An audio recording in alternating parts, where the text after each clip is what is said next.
So I decided to record a reflective diary of sorts, just to keep on top of things, just to make sure I'm still alive and kept sane in between the recording of videos for the channel.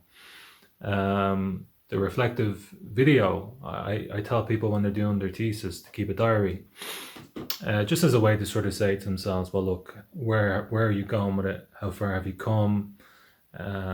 Little affirmations, what you've done today, what you hope to do tomorrow. So I said, I'll have a piece of that because I'm kind of doing my own thesis with this channel.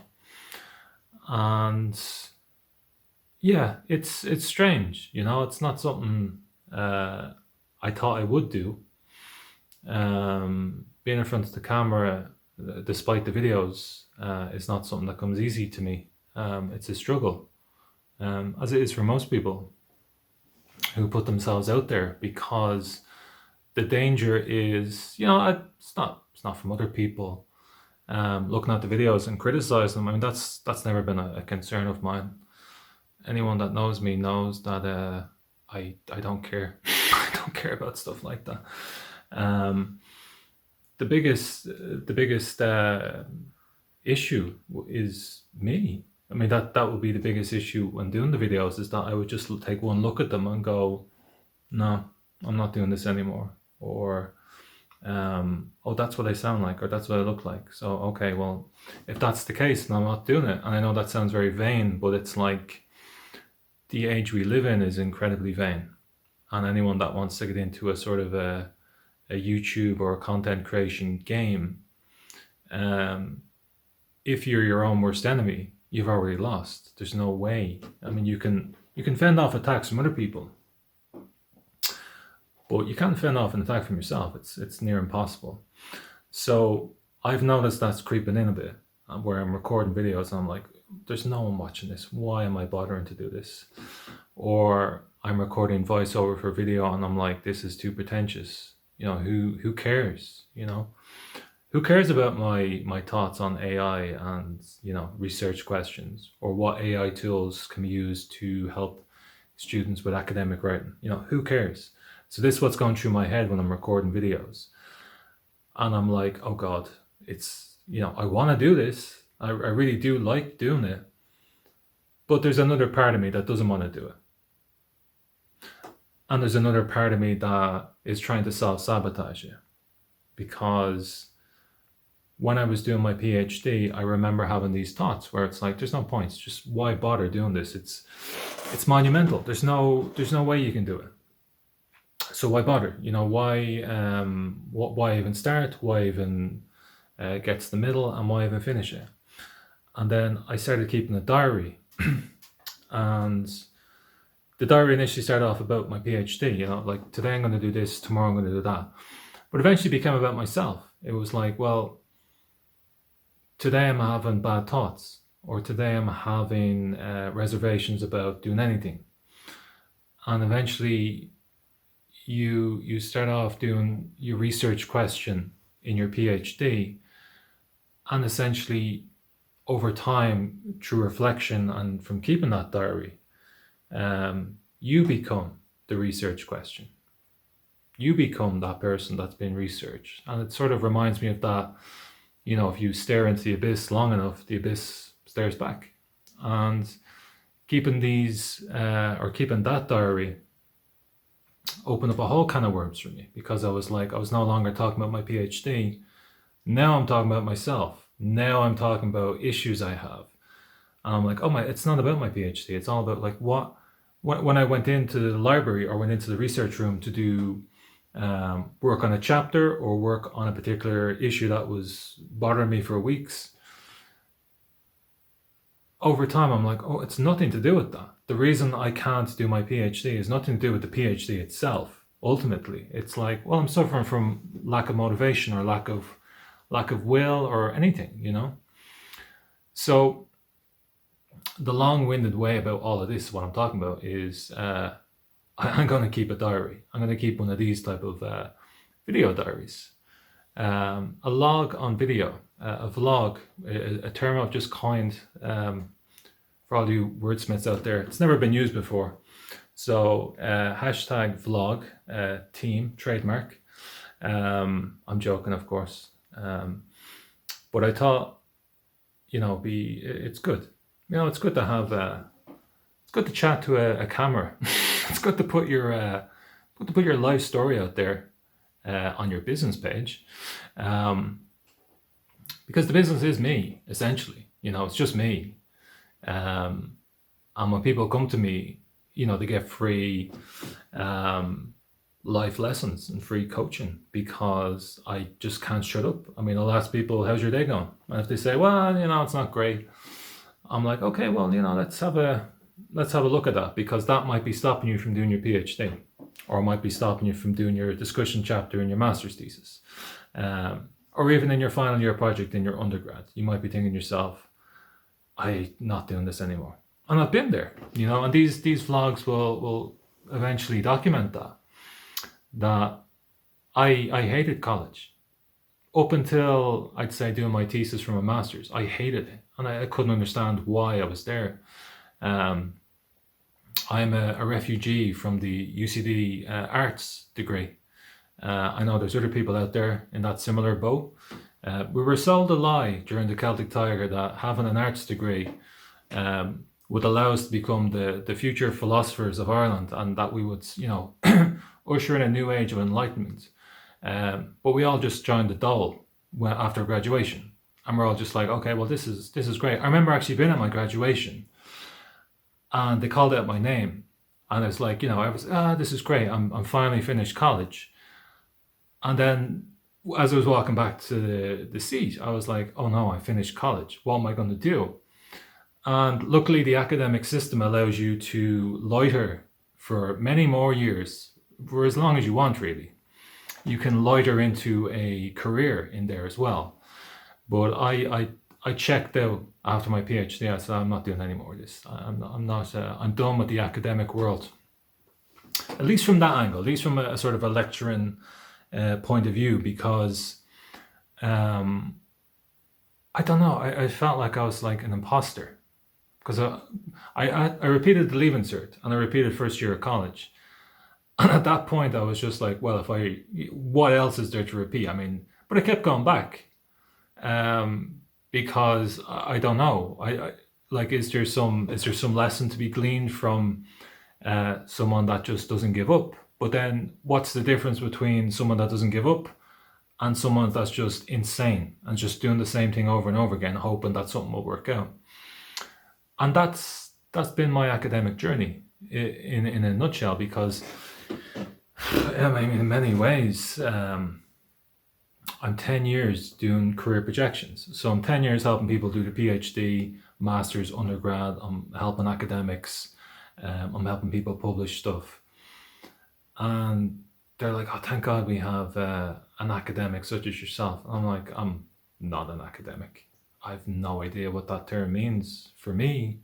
Many of the videos I talk about academics and non-academics, and I refer to myself in one of the videos as a semi-academic, because I'm in the academic world, but I'm not an academic. I don't get the same buzz. Some of my friends are academics, and they love it. They love that world, and they love being immersed in it, and they love the feeling they get from it. Of sort of publishing and writing books about it. And I'm just like, not for me. It's not for me. But I love the writing aspect of it, and I love the research aspect of it. And I've no interest in turning my research brain towards any particular subject. But I like the idea of how you would turn your brain towards one particular subject. And that's sort of, that's always stuck with me, that imposter syndrome, that was like, oh God, I don't belong here, But then I don't fit into the non-academic route either, because this is my career. So I have the more I learn, the more it just goes back into the business to help someone else. So there's skills in a sense that don't actually help me. They just help other people. So I'm essentially studying for other people's benefit, which is fine. I've accepted that is my my lot in life. But it's a strange one, because it's only in doing these videos that I sort of look back and I said, okay, well, this is my life now.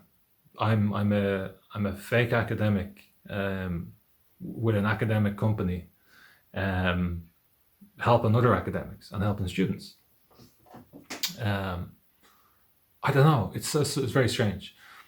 But the YouTube channel came to me in a fever dream one night years ago. I said to myself, I'm going to do a YouTube channel and be really cool, and I'll have like millions of subscribers, and I'll have loads of videos, and I'll be on the I'll be on the Late Late Show talking about my YouTube channel, because why not? You know, I mean, we all have to have dreams, and that YouTube channel back then was like a crazy dream. It was like, oh my God, this is going to be so important. But I set it up, and the first few videos went onto the channel. And by that point, I mean, many years later, I mean, COVID had happened. I mean, COVID for a lot of people, especially me, was like, oh, I'm okay. I live on the planet with other people, and we're all going to die. And then we didn't die. And then I was like, oh, we didn't die. Okay. And I couldn't go back to the mad, well, I wouldn't call it delusional, but it was this strange, comforting feeling that everything I was doing was going towards something amazing. You know, it's like doing multiple lotteries. And I was like, one of these will pay off. But none of them paid off. And instead I got COVID. And it was like, okay, brilliant. Okay, so I got what exactly? Like, you know, it's so strange to look back on it, because when I got COVID, and look, it was very mild, you know, but it was enough for me to kind of say to myself, what am I doing? Like, what am I doing in my life? And fast forward 2 years later after COVID, the channel started nagging at me, and I was like, okay, I'm going to do the channel. I'm going to set it up, and you know, ... because I didn't know what the channel would do or what the point of it was, but I knew I had to set it up. So it was only really in the summer of last year that I decided, okay, it's time to do this. And it took a long time. It took, you know, it was one of those things where you kind of, you have certain expectations in your head of what it would look like, and then you have the reality of it. And for me, the reality of it was that I've never been on camera in my life. Anyone that knows me is like, I'm like a ghost. I'm like, I've no social media. I appear in certain wedding videos and photos and then disappear. I turn up at funerals, I turn up at birthday parties, I turn up at other stuff. Is that Bill? Maybe. He's gone. You know, that's me. That's been my life the whole way through.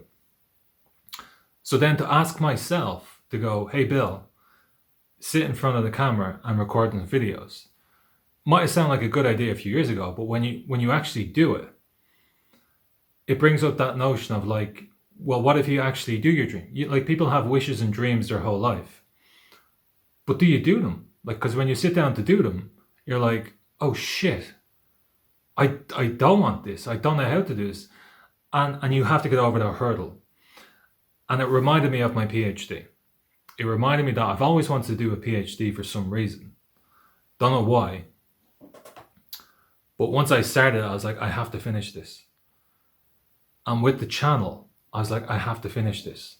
So I started recording videos. I got a fairly expensive camera, fairly expensive lighting, microphone, the whole works. No idea how to use them. Turned them on and started recording.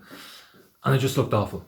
And I looked terrible, and I sounded terrible. And it was just something I had to work on. And it took about 5 months before I felt comfortable recording something actually to put on the channel. And that welcome to my channel video was the first thing I recorded. And it's just, you sort of, when you upload the video, you're like, okay, well, there's no going back, because I have a taste for it now, and I like it. And as the weeks went on, so I set the channel up on the 11th of December, and when it went out, I was watching the YouTube Studio app about, how many views I was getting, how many comments and all that. And it slowly went up by like 10, 20, 30. And I was like, okay, this is good. This is something 30 people are watching. Okay, cool.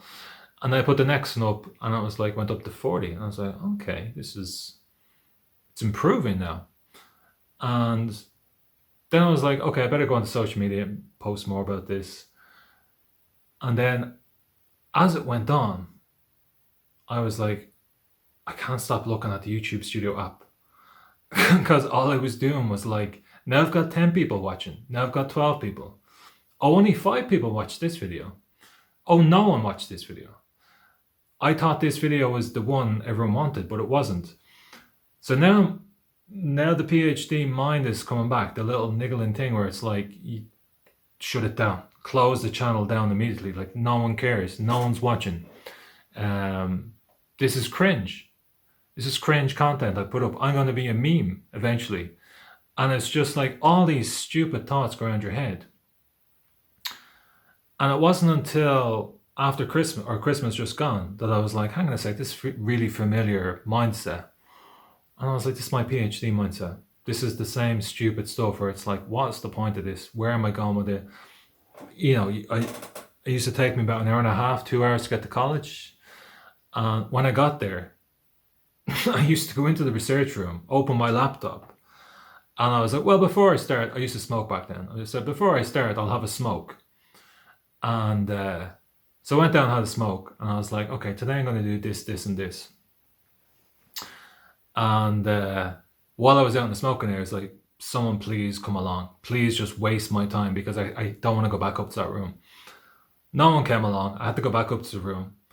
And I proceeded to watch, 10 YouTube videos and post crap on Facebook. And you're just kind of saying to yourself, okay, well, this isn't good. This isn't what the other PhD students I talk to are doing. And you get to a point where you're just saying to yourself, okay, well, c'est la vie. I mean, I gave it my best shot. Bear in mind, I was 2 years into it at this point. And I was like, every time I come in, I do the same routine. Come in every day, 2 hours to get there. And then I get the last bus home. More or less the last bus home. And most of the day was spent doing nothing. A lot of staring out the window, or staring into the distance, or smoking, and it's a lot of people. A lot of people do that when they're doing a PhD. They're kind of like, there's a big chunk of time where you're just doing nothing. And I feel like there's a reason for that, and it has nothing to do with the PhD. It has more to do with like your life. Because I'm not doing a PhD. I'm doing a YouTube channel, but the same mechanisms are there. I have 30 videos to record between now and the end of February.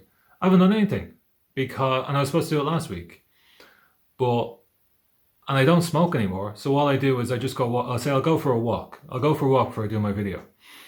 And, 30 kilometers later, I'll come back and I'm like, oh, I'm too tired to do a video. I'll do it after dinner. Well, now I'm too bloated to do it because, I've had a big salty dinner. So I can't do that anymore. My voice is a bit hoarse because I'm not supposed to eat dairy, but I had some chocolate. And I'm kind of thinking, like, am I just self-sabotaging? Like, is there a part of my brain that's just like, go for a walk for 30 kilometers, come back, eat the biggest pile of pasta ever, and then eat chocolate I'm not supposed to eat? And I'm kind of thinking to myself, this is just, something has to change.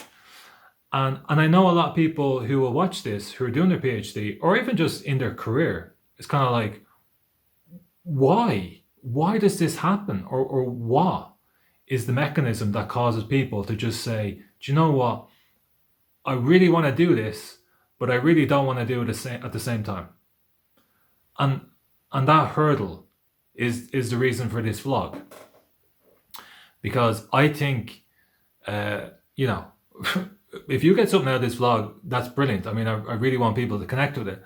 But this is also a way to keep myself in check, you know, because I do believe I need to look after myself, and I need to keep these check-ins on myself almost, because if I don't check in and if I don't tell everyone here my problems, I'm never going to do anything. And I really want to do something, you know, and I know everyone doing their PhD or their master's really wants to do something with it. And I know you really want to finish it. I really want to finish this channel, and finish this channel means stick at it, because there's loads of other stuff I want to do. I want to be much more confident on the camera. I want to be much more, you know, sort of, I just want to connect with people, you know. I want to connect with students out there who are suffering, or even if you're not a student, even if you used to be a student, or you're in your career and you're like, I'm stuck in the same dead-end job for past 5 years, 10 years. I think these videos will help you. You know, it's like, in many respects, when I tell my clients to keep a reflective diary when they're doing the thesis, I think everyone should keep a reflective diary, because it's good to just remind yourself what happened, because you can end up 20 years down the line saying like, well, what the hell happened? It's too late. You can't go back and start chronicling everything. There's going to be gaps, and the gaps are very important, because if there's gaps in your life, and you've been running on your life using gaps, well, then eventually you'll get to a point where like, okay, well, I'm missing huge chunks of my life. And those gaps could have been like your master's or your PhD, because when you're doing them, they are gaps in your life. They're huge. Like, take a year or two for your master's, and then 4, 5, 8, 12 years, depending on how long you're doing it for your PhD. And most people do that on autopilot. So you might as well just be missing 4 years of your life. And if you got a family, if you got girlfriend, boyfriend, or whatever, they get put to the side, because you can't do it at the same time. And that's something I talk to my clients about a lot, is that, you know, I ask, first of all, how's your thesis gone? Second question, how's everything else at home? You know, and you know, people are shocked that I ask people questions. I'm a nosy guy. I don't mind admitting to it. I'm very nosy. But I also know that you cannot do a master's thesis or a PhD without something happening at home. And if you're asking for my help and asking for me to get you through it as quickly as possible, or to help you structure everything and understand it better, then I need to know what's going on outside your PhD. Because if you're blocked and you have something going on, like, and one of the most critical things that is going on in people's lives when they're doing a thesis is, why am I doing this? What is the purpose of it? What's the end goal? Because people just do a PhD and they think, I'll worry about it at the end. But if you don't know where you're going, it's like, I don't know. It's like, let's just take the 30-kilometer walk I did the other day. I had no idea where I was going. And it was disgusting. It was horrible, because I got lost. And I was like, okay, well, maybe I'll go down this road. And I could feel my body giving up, because there's no end goal, because I didn't know what was around the corner. And you can look at that, your thesis as that as well. If you don't know where this is going, or where you're supposed to be going in the thesis, then yeah, it's going to be horrible. But if someone gives you a roadmap and says, this is the best way to get through your thesis, this is what it's going to look like, that's okay. That's half the battle. The rest of the battle is, why are you doing it? And I think non-academics suffer less from that question, because they'll come to me and say, my thesis is due in May or September or whatever. I just need to get through it. I just need to pass or whatever, because I'm moving into a new position in my job, or my job made me do it. And even though it's not a great, way to do anything is that if you're made to do it or have to do it, it's a goal. It's something you have a reason for doing it then. But if you're an academic and you're like, well, I'm doing it because of the love of the research, okay. But is that enough of a reason? Because I know a lot of people who are like, when they're doing their PhD, they did it because of the love of the research. But you ask them again at the end, it's like, no, I wish I never did it. Because ultimately I never used it. And you take some ownership for not using it yourself, I think. Because if you want to become a lecturer and then you decide, do you know what's not for me? That's kind of on you to a certain extent, okay? But there's a lot of people that just do PhDs and they think, well, I'll get a job out of this at the end. But you may not, you know? I would find it very hard to find a job. I have a PhD, I have 10 years experience running the business. I would consider myself an expert in a whole range of research methodologies, strategy, development plans, career developments, personal development, coaching, teaching, all this sort of stuff. But in many ways, I'm also unemployable because I don't quite fit into a structure. And I know that from experience because there was times where I did go looking for work and I just couldn't get any work. And I think the reason for that was because I don't quite tick all the boxes. Because when you have a PhD, you do kind of wonder to yourself, well, is this going to be useful for anything? It's been very useful for me in my business, but because I'm out of the workforce for so long, I can't expect to jump ahead to an equivalent position in a workforce, so I'd have to start near the beginning. At that point, my PhD would be worthless because it would be not required.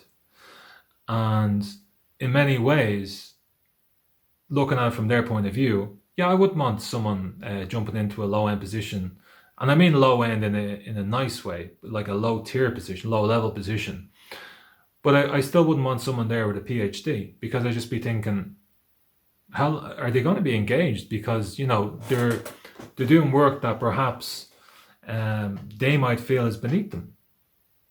And I know a lot of PhD people, when they finish their PhD, they struggle to find work. Even if they want to be a lecturer, they struggle to find that work. But if not, they might go into office work or they might join let's say the public sector, where it's flipped. Their academic qualifications are no longer, they're valued, of course. But if I'm on the interview panel looking at someone who has a PhD, like if I'm looking at myself, let's say, I'd be like, okay, but you haven't actually worked in the workforce. What do you like to work with?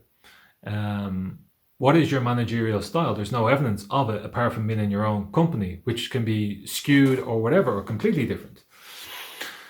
So at that point, you're thinking to yourself, well, if my end goal was to do my PhD to get a job, well, then I better make sure that the job I'm getting is guaranteed to me. But if you just grab a PhD and go, right, time to look for work, and you don't know what that work is, forget about it. Because you might as well just start from scratch. And I do get it, because no one is going to look at you and think, well, they have a PhD. They must they be a highly valued commodity in the workforce. But that's not been my experience. And that's not been any other person's experience I talked to about PhDs and employment after it. In fact, it's the opposite. It goes against you because people look at you and think like, okay, you've been in college for X amount of years. So in your head and in some systems, that will guarantee the longer you spend in college, the more worth you'll have in the workforce. But that's not true. And it's the opposite. And that's the problem, is that you basically say to yourself, okay, I spent 16 years in college, or sorry, I don't know, 16 years. Well, you've got your 3 or 4 years undergrad, 1 or 2 years masters, and then 4, however, then in your thing. So if you spend like 10 plus years in college, then that goes against you because you've no evidence of working. You know, I mean, you've evidence of working within the academic environment, but you have no evidence of working in a position of a job, in charge of people or whatever, or you know, your role responsibility is not going to be huge outside of yourself. So these are all things that are swirling around people's minds, and it might sound like a big rambly thing and a rant almost, but it is on my mind, and it is on a lot of people's minds, because it comes back to the idea of what I talked about. And it's why that diary is very important to keep, because eventually you'll have these questions for yourselves, like, why am I doing this? Because there is some merit to the critic in your head rabbiting on about, like, why are you doing this? Give up and all that. And it's like, listen to it to a certain extent, because there probably is some wisdom in it. Why are you doing it? Like, what is the point of doing your PhD? If you're doing a PhD, and a lot of people go back and go, I really want to do a PhD, you really need to consider that, because you're opening yourself up to not only physical and mental stress from doing it, but you're opening yourself up to like issues you may have had in your past or anything, because it is a completely lonely and insular life. And I'd be reluctant to class it as something like really dramatic, but it is quite existential. It's existential dread is like heavily tied into it, because you can't escape it.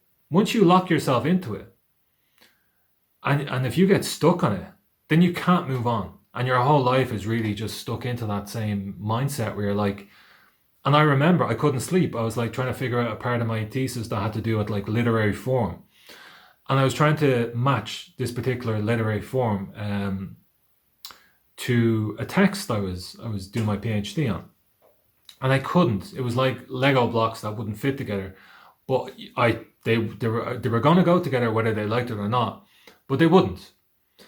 And I could not enjoy anything. And that trauma is still with me to this day, where I can't actually watch the TV until I do something. And it's terrible. But if there's a show I really love, I go, I have to earn that. And I can't fix it. I don't know how to fix my brain from doing that. But it is comforting to know that other people have the same thing, because you have to reward yourself when you're doing your PhD, or even if you're doing your master's.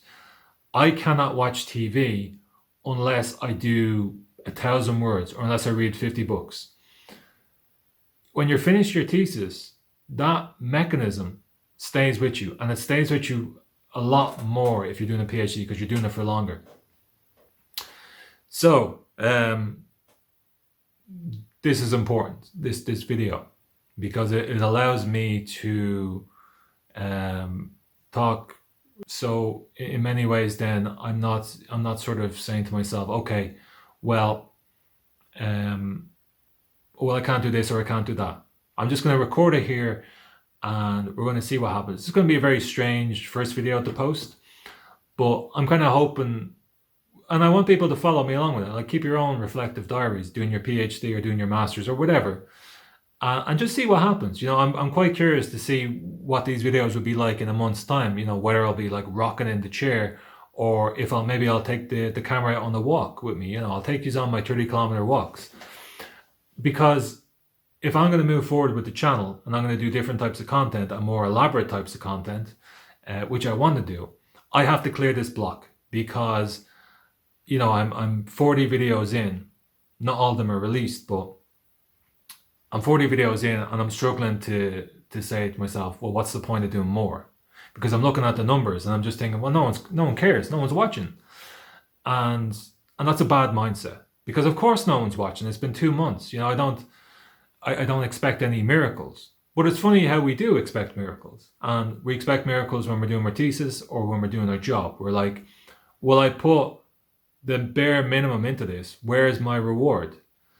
And it's a mindset that's not great, because you shouldn't be doing anything for immediate reward. That kind of comes down the line. So yeah, I hope everyone enjoyed this. Whoever survived the 35 minutes or so of me rambling, you're very welcome to post any comments, or let me know whatever people want me to talk about in terms of the career projections YouTube videos. because I you know, I have the guts of 100 videos scripted, ready to go.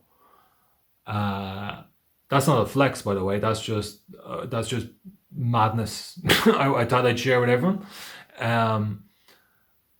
But I don't know if it's worth shooting them.